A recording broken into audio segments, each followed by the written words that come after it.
Ladies and gentlemen, please welcome back to the stage Rick Holgate and Jim Williams.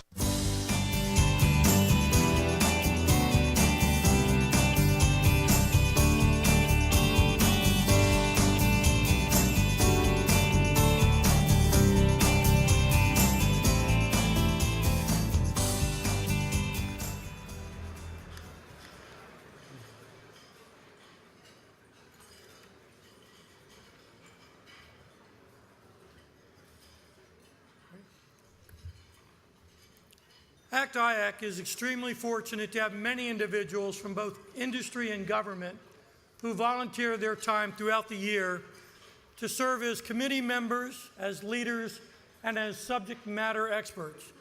To each and every one of you, we say thank you.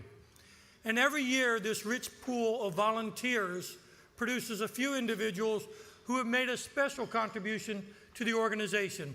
One of the highlights of ELC, and Rick and I get to do this together, is the opportunity to recognize and thank these individuals. To identify these individuals, the entire ACT-IAC membership was invited to submit nominations. The IAC Executive Committee reviewed all the nominations and made the final selections. And these awards are based on the following criteria: extent of involvement in IAC, contributions made, willingness to volunteer and fulfill commitments made, and initiative, innovation, and enthusiasm. Today, we want to publicly thank these individuals. A note to the award recipients: when I call your name, please rise and come to the stage. The first award is for Rookie of the Year. I'm a baseball fan, I love this one. This award recognizes an individual who is new but has already made substantial contributions to the organization. And these contributions are to the achievement of the organization's goals and objectives. This year's Rookie of the Year is a Voyagers graduate who has already held a number of roles.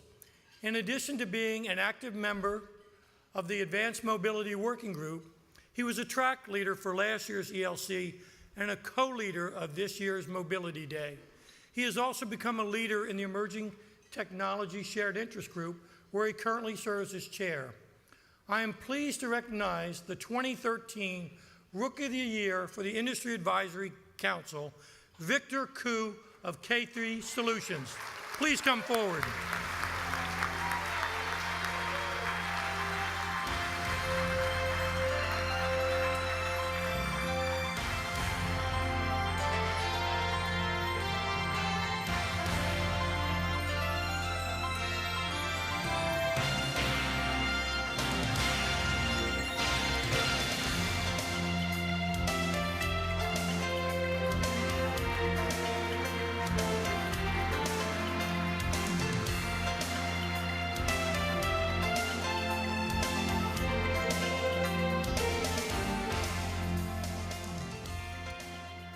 The next award is for Individual Contributor of the Year. There are actually two awards, one for a government contributor and one for an industry contributor. The individuals selected for these awards have made a significant contribution to ACT-IAC over the past year. In reviewing the nominees, we considered the nominees' participation, leadership, innovation, and initiative, and their commitment to the ACT-IAC public-private partnership. The 2013 Individual Contributor of the Year government has been an active volunteer over the past year and made several in several areas. He has put a lot of time into the Fellows Program, where he served as mentor to 2 of the recent Voyagers classes and organized the first Fellows Forum. He also served as a judge for Excellence.gov. He's invested his time and energy based on a commitment to the collaborative concept of ACT-IAC and a belief that we can always do better. I am pleased to recognize David Curtis from NRC as the Government Contributor of the Year.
Our next award is for the Industry Contributor of the Year. This award goes to the individual who has brought extra energy, extra results to IAC activities, and who has been an all-star player for the IAC team. This individual is a small business owner who has somehow also found the time to become a major contributor to ACT-IAC. She is a member of 4 SIGs. She was a member of the Quadrennial Government Technology Review. She served on the IAC Nominating Committee and was vice chair of the recent Small Business Working Group. We all agree that Kavita Kalater, Net Impact Strategies, should receive this award. Despite the demands of running a growing small business, she's made a substantial contribution to IAC over the past year. Please join me in congratulating Kavita.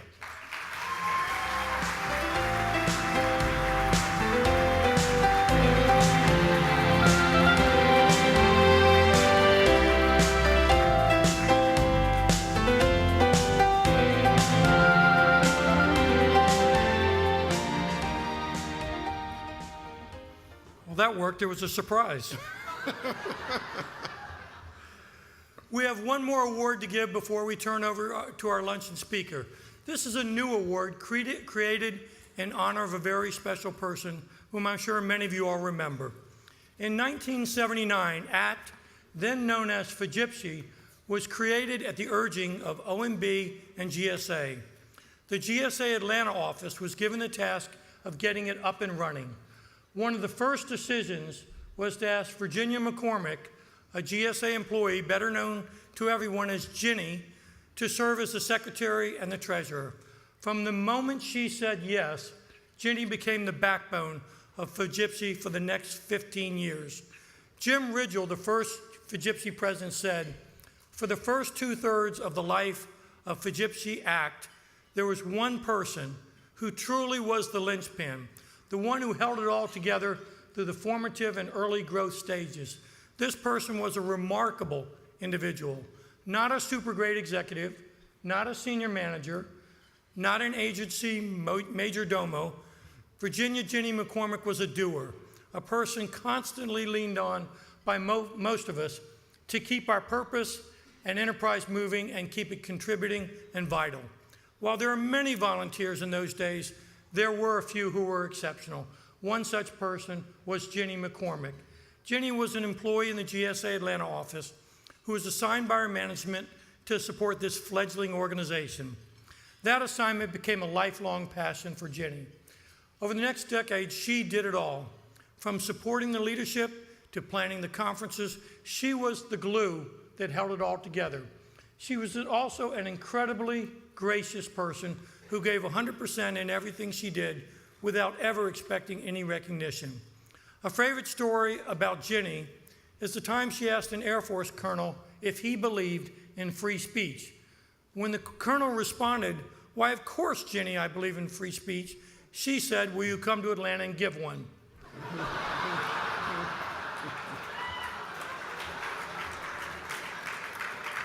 Ginny was known and respected for her ability to get things done and get them done well. This was true in both her work at FGIPSI and in her day job at GSA.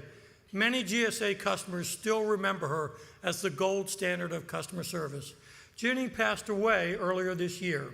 In her honor, we have created the new Ginny McCormick New Heights Award to recognize an individual who continues to contribute every day because of a commitment to the organization and not for some other purpose such as recognition. The first recipient of this award is someone who I think you will agree exemplifies the spirit of Ginny McCormick. She has been engaged in ACT for over 10 years. She has participated in many different activities and is often the first to volunteer. She has also been a leader in our organization as a member of the ACT Executive Committee. Everything she has done, she does quickly and efficiently. It is our pleasure, and hopefully our surprise, to give the first Ginny McCormick New Heights Award to Darlene Meskel of GSA.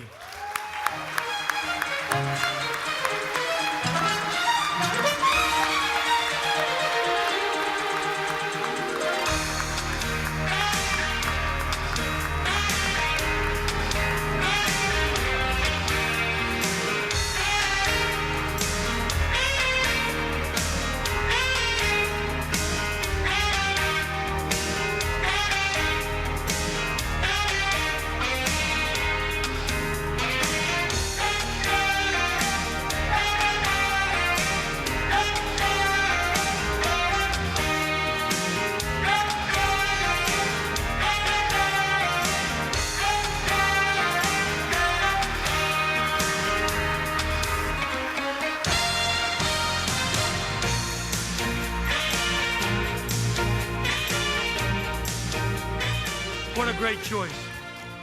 Yes, and congratulations again to Darlene. It's now my pleasure to introduce our luncheon keynote speaker. Rafael Boris was appointed by the President and confirmed by the Senate to serve as the Undersecretary for Management at the Department of Homeland Security. He joined the department in April of 2010. He currently serves as the Acting Deputy Secretary at DHS. Please join me in welcoming Rafael Boris to ELC.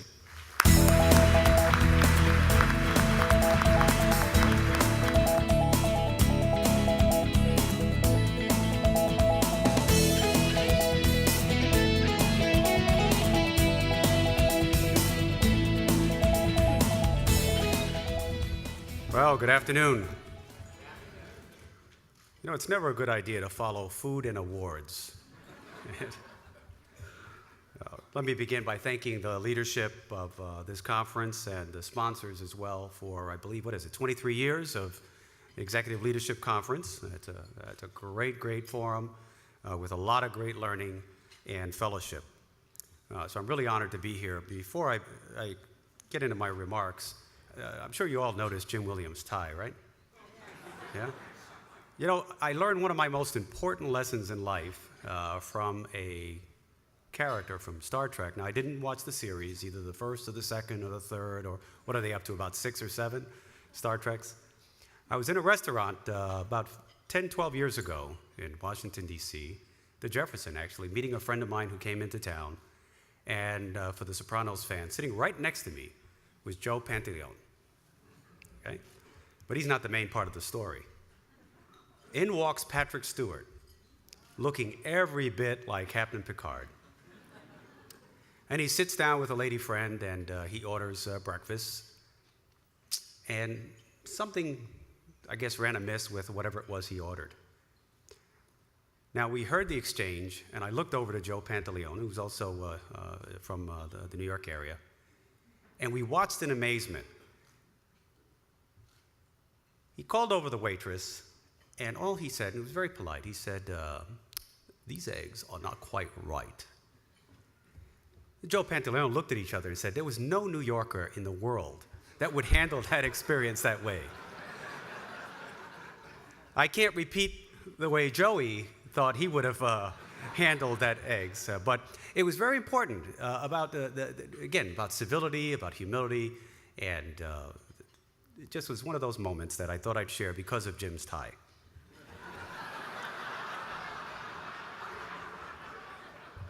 Let me acknowledge a couple of people. First of all, I want to acknowledge a colleague of mine, Margie Graves, who's your conference chair.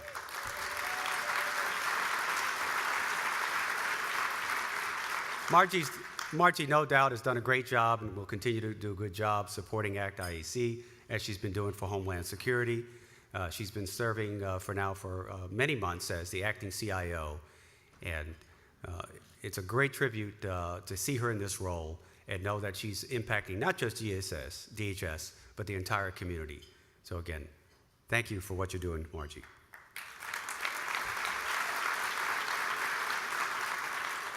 Also, you may have heard in the news in the last couple of days, it was announced that the President appointed Luke McCormick to be the next CIO of DHS.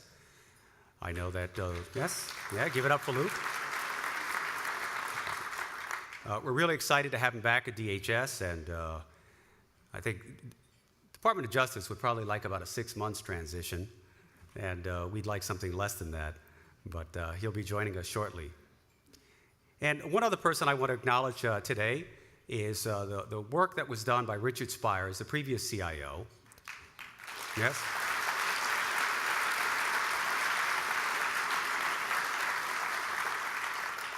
A great foundation was laid in the IT community at DHS, and we're ever grateful for his hard work and dedication to the department. And that's the foundation we're going to build on. You know, I love the theme of this conference: driving results for a 21st century government, leveraging new technologies and data for mission success, etc. You got one of those really long titles. But there are 3 things in that title that really spoke to me. 3 key words: results, leveraging, and success. And I think if I were going to define what we've focused on the last 4 years at Homeland Security, it really is summed up with those three words. It really all is about focusing on results, leveraging our capabilities, not just the capabilities within DHS, but those of our partners, industry, and other government agencies. And success begins with defining what does success look like.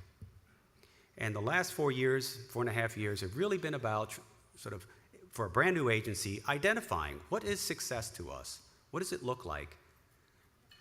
Because unless we know what success looks like, what are you driving towards, right?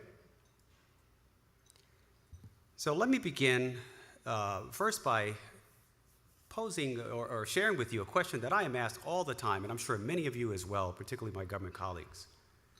Why can't government operate more like a business? Right? How often do we hear that?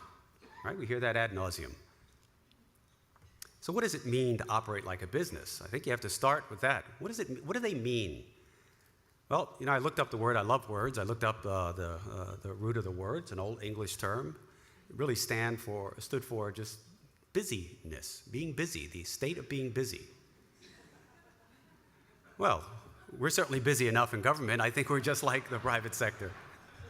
So I think it's more than that. You know, certainly in business, and I lived it for almost 11 years. It's really the act of operating an enterprise for the generation of a profit.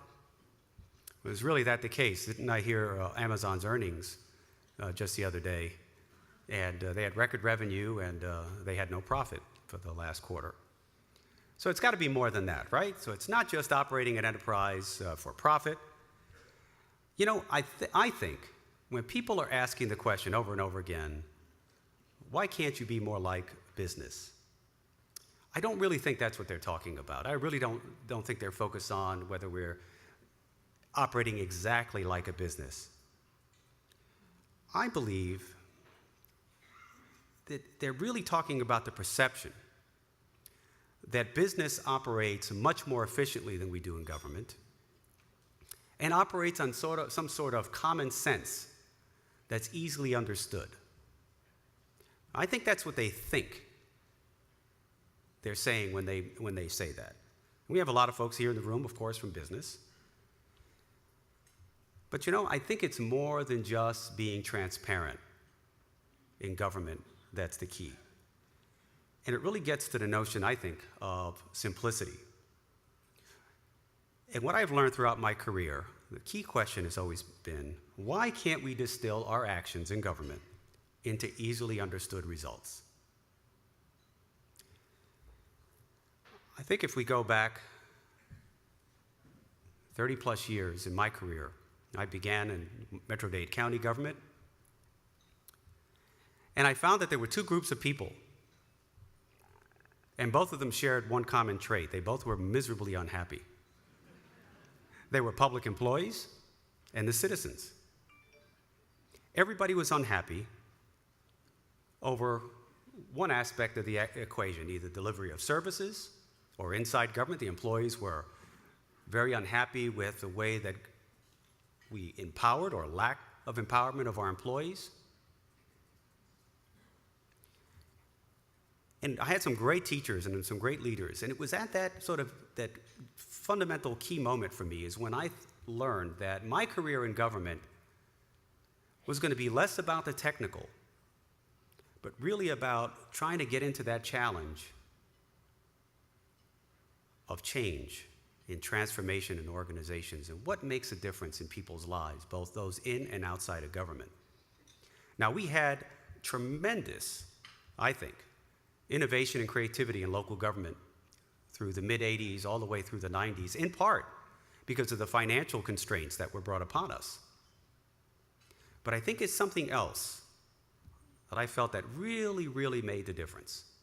And that was the closeness that we had to our citizens, the immediacy of what we did, whether it was picking up the trash, it was opening public facilities on time, whether it was economic development efforts to attract or retain existing businesses.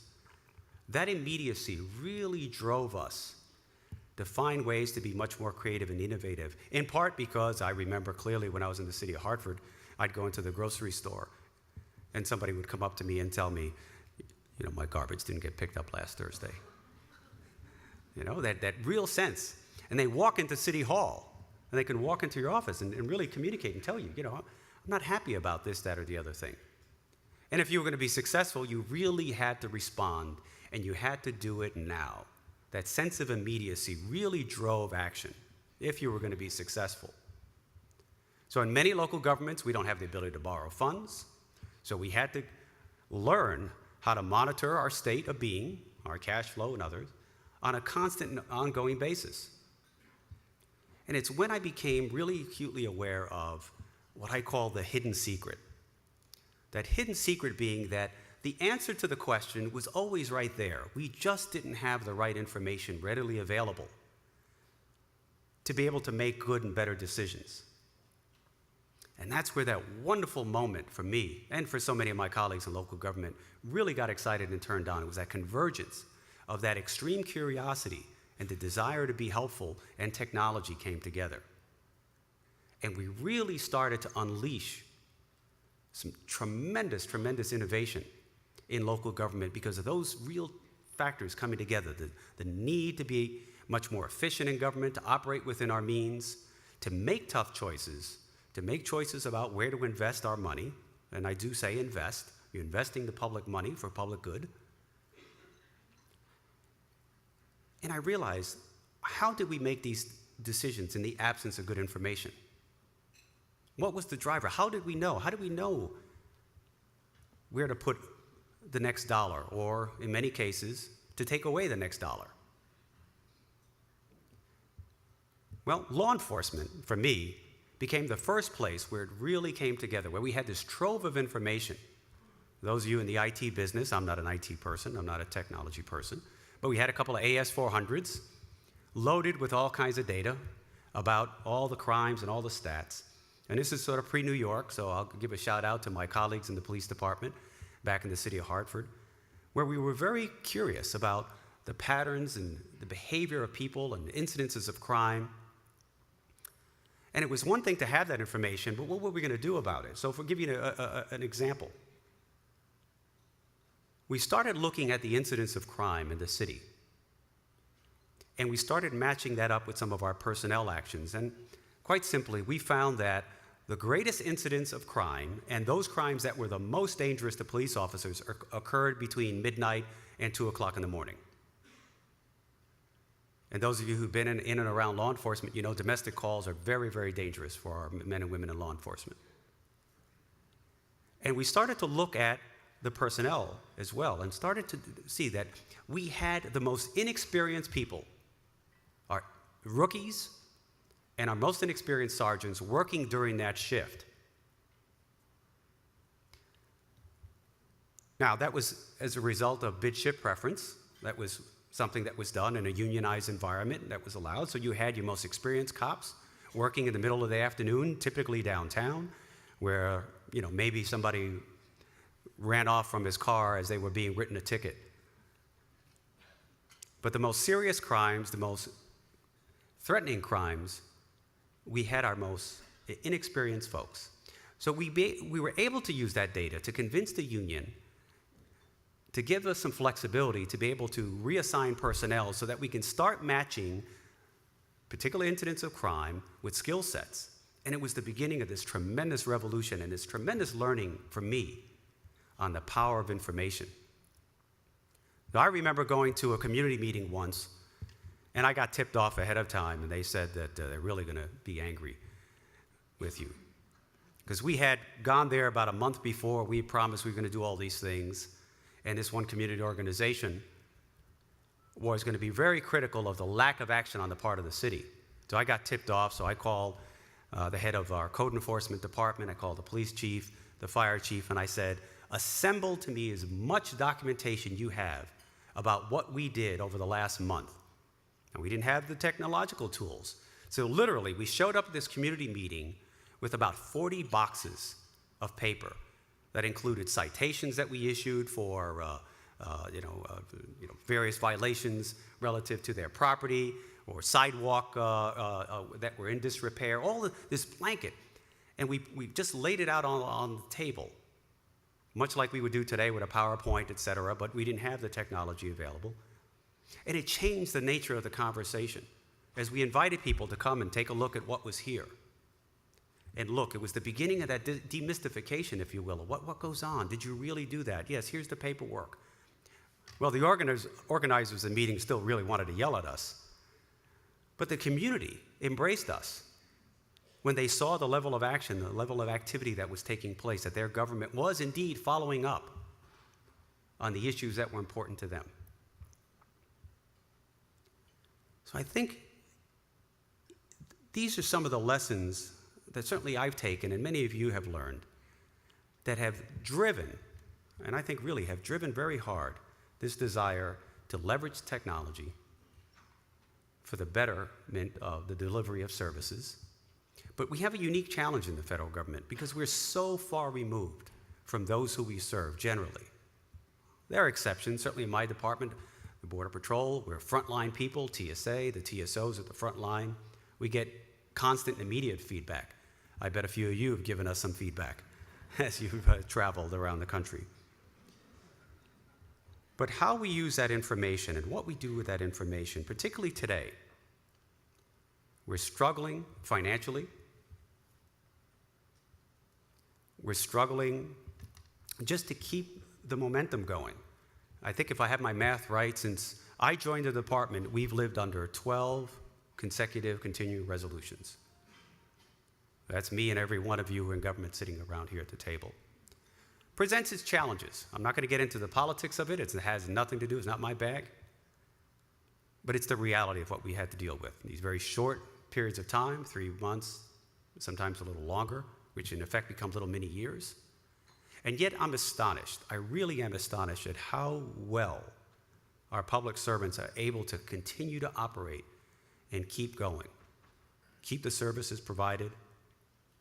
Really, it's just a remarkable achievement. It gets lost in all of this discussion about how well our public employees have performed, along with our partners, and many of you here, our industry partners, who together in partnership, we keep this government going. So a word about DHS, because I know a lot of people like to know the stats. For 2013, we still spent $12 billion. So in spite of everything else, we still put out. Now that doesn't include interagency agreements and grants, etc. That's just procurement activity. That's 82,000 procurement transactions for $12 billion. A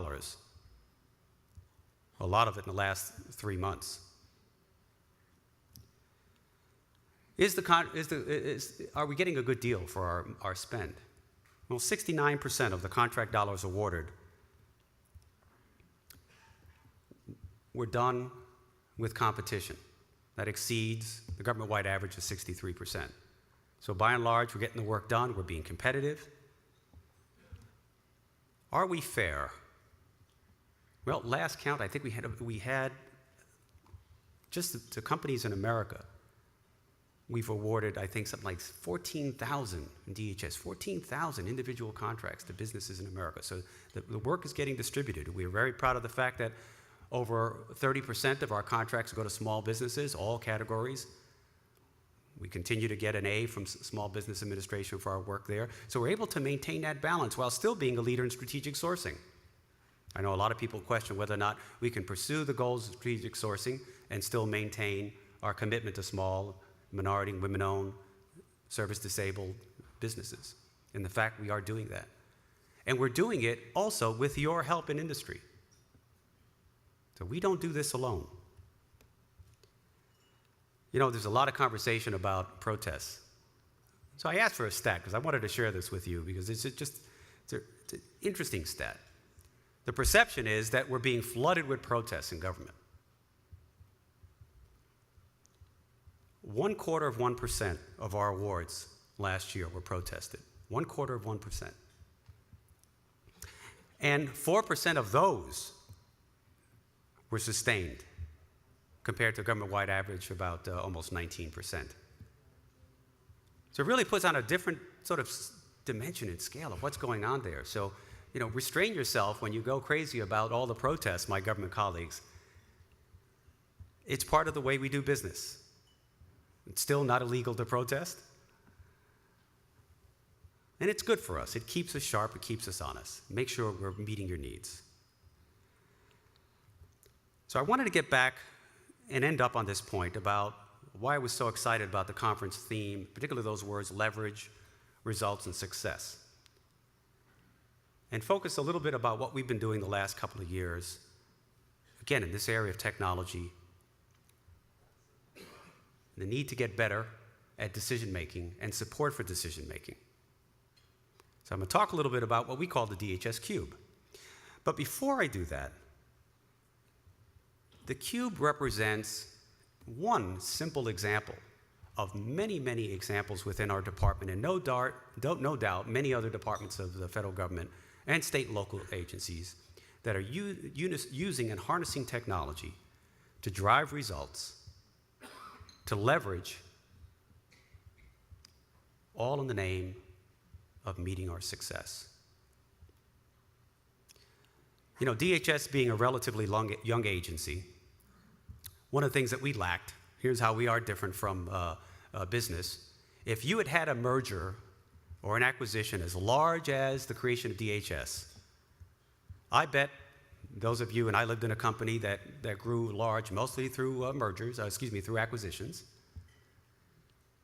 you would not absorb 22 different agencies or entities and leave multiple financial systems in place. Right? We still have today 13 major financial systems. You would not leave 240,000 people, or certainly not at the beginning that many, but you wouldn't leave all of our employees on multiple email systems so that you could not harness the power of communication and reach all of your employees. You would not do that. Every acquisition that I went through in the company that I was with, one of the first things we did was we told people, you're coming on our financial system and you're losing your email address and you're losing your identity as well in terms of your existing brand name. Because at least for my company, the value was shareholder value, and they wanted to get everybody on a single brand name to enhance shareholder value. But we would never do this in government. And yet we're making tremendous progress. Started the last couple of years, getting everybody on a common email system. I forget the number exactly. I think we have about 120,000 people on a common email system now. And with the exception of those that are .mil, the Coast Guard, who will remain on .mil, the end is in sight. So we're making tremendous progress there. We've had to refigure the way we're going to get through the financial modernization task. You heard I said task. Task wasn't the answer. There's not enough time nor enough money to build, in this environment, one comprehensive financial management system for the department. So we've embarked on a sort of a hybrid approach where we're working on those systems that are at or near failure, modernize those, either modernization through investment or moving to a shared service provider. But we're making good progress. And the reason we're able to focus on these things, I think, is the success of what we've done, and again, what we call the management cube. So let me tell you a little bit about that. So our central tenet was that it was an integration strategy, that we wanted to harness and leverage the information that we had in our various CXO lines of business, finance, IT, procurement, security, personnel, real estate, and bring all of that together and create for DHS the first ever enterprise system that will allow a secretary and the leadership to have informed information and be able to make informed decisions. When you think about how scary it is, the absence of that, and we've been doing this for 7, 8 years. That's why I am so, really, I am so proud of those that came before us, because in the absence of all of these systems, they were still able to make, I think, fundamentally good, sound decisions for the department, and got us to a place where we were able to then build, once the money and the technology and the information and the commitment to drive to success came together. So I'm never critical of those that came before us. In fact, I'm in awe of them and the amount of work that they had to do in the absence of good information systems. So let me get a little technical here for a moment, because I really want to end on this note and hopefully have some time for some conversation. So what do we do here? Well, it really was building a line of sight across and everybody recognizes the planning, the programming, the budgeting, and the execution cycle, and support our desire to create an integrated structure, an integrated framework to be able to go from strategy to resourcing to execution. So one of the first things that we had to do, of course, was to standardize data to meet our own both internal and external reporting requirements, and reduce the burden on program managers, which is really key. Reduce the burden on the program managers and the project managers, and eliminate these duplicative, multiple, exhausting data calls. I used to tell the story, I don't even tell it anymore, it seems so old to me, but I used to tell the story all the time. The first document I signed my name to as Undersecretary for Management was a data call. And I think we were giving people like 90 days to get us the information, recognizing that we'd get it probably in 120 days, and it would take us about 60 days to figure out whether it was accurate or not. You get the rest of the story. And now we can do things that we could never do before. The amount of information that we've been able to pull together and harness around the acquisition community, for example, is just astonishing for us. We know where our spend is. We know where programs are in their maturity. We know how well or not they're staffed. We know how they're going against their major milestones. It is so powerful. And it's not just to put it in the hands of leaders, it's really to push it out, down to the front line, to the program managers and the project managers who need this information. Because that, I think, is one of the things that defines not will we operate like a business, but can we operate more business-like? And empowering our project managers, our program managers, our frontline personnel with the information they need to be able to better manage is just going to be revolutionary for us. So some of the technical things we've done, of course, we've aligned our report data in a common structure to provide a complete and consistent set of business data to our analysts. People, dollars, acquisitions, program, assets, performance levels, all reported against our strategic goals, our organization mission, our acquisition programs, and our functions.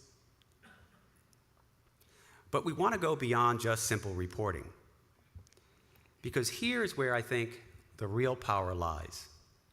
And this was what we did in community-oriented policing. We're really getting information into the hands of our local law enforcement personnel so they can make better decisions on the ground.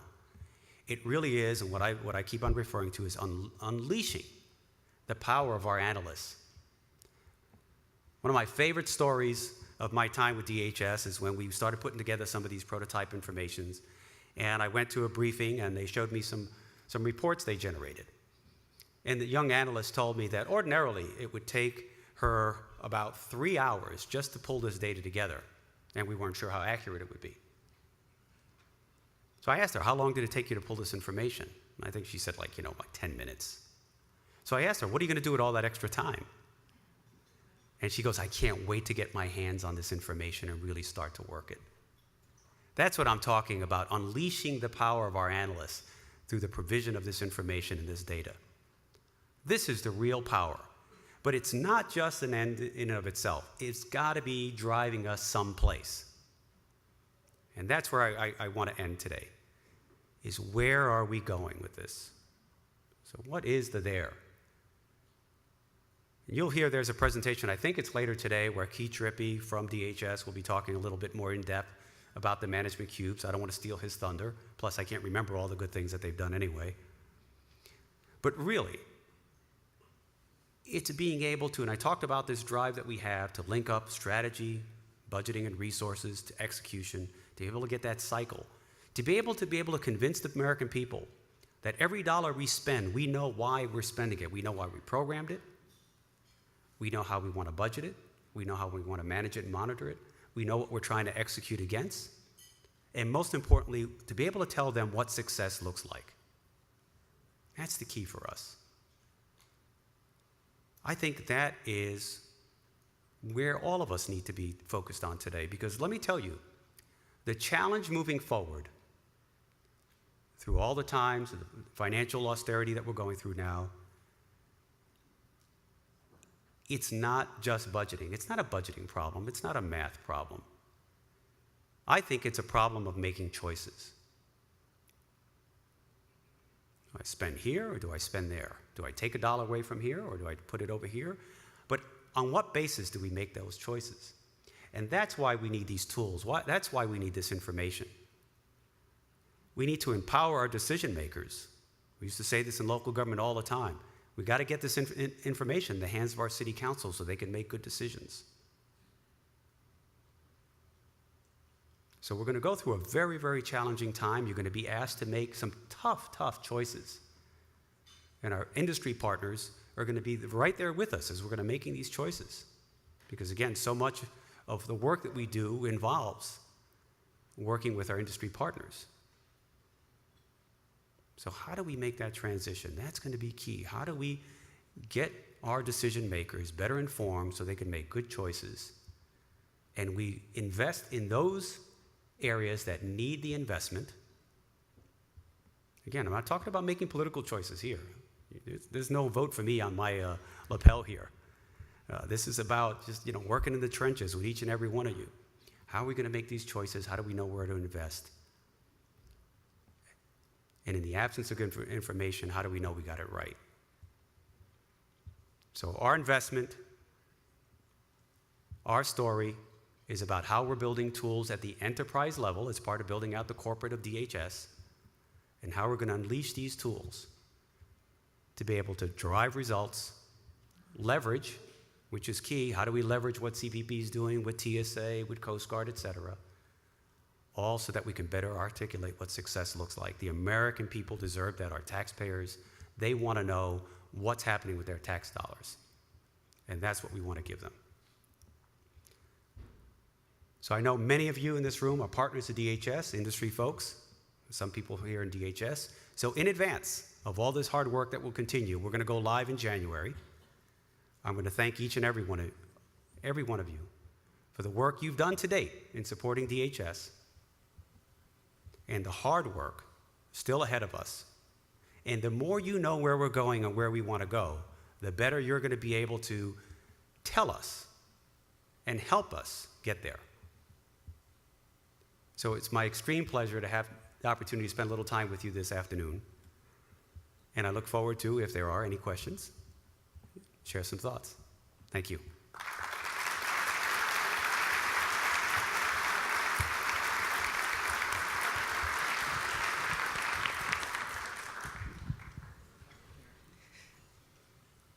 Hi. Thank you so much for your remarks this afternoon.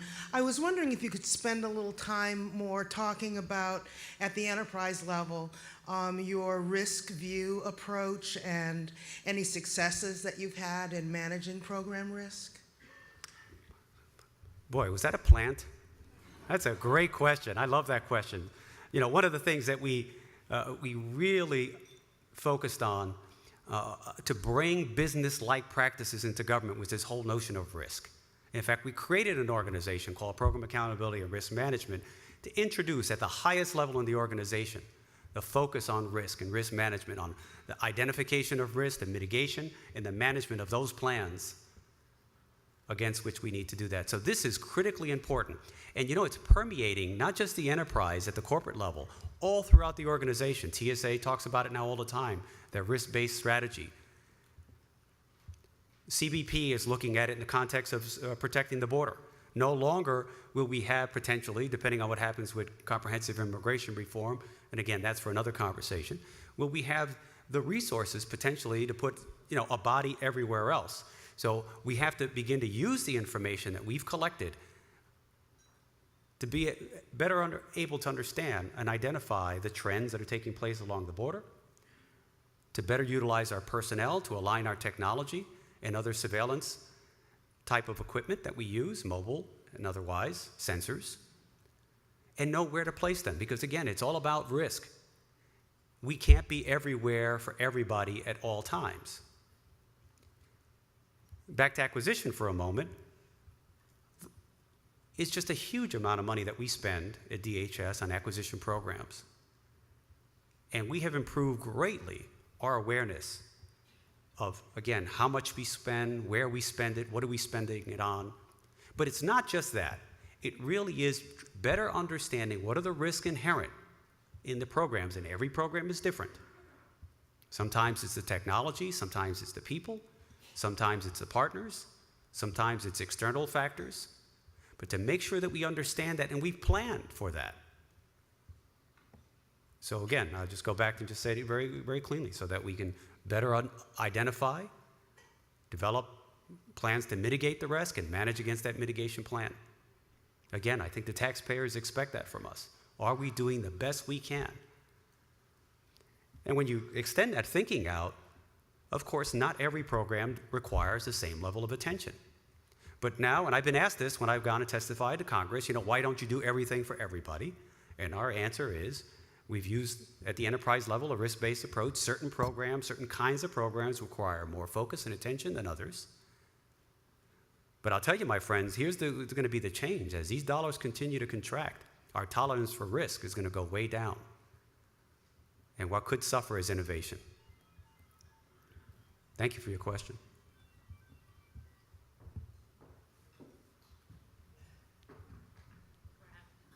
We are out of time. Thank you. Okay.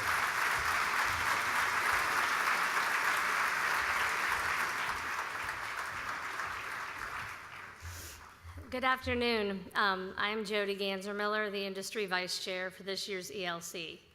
On behalf of the Planning Committee, I would like to thank Raphael for being with us today and for that look into the work that is being done at DHS. Please join me again in thanking Raphael.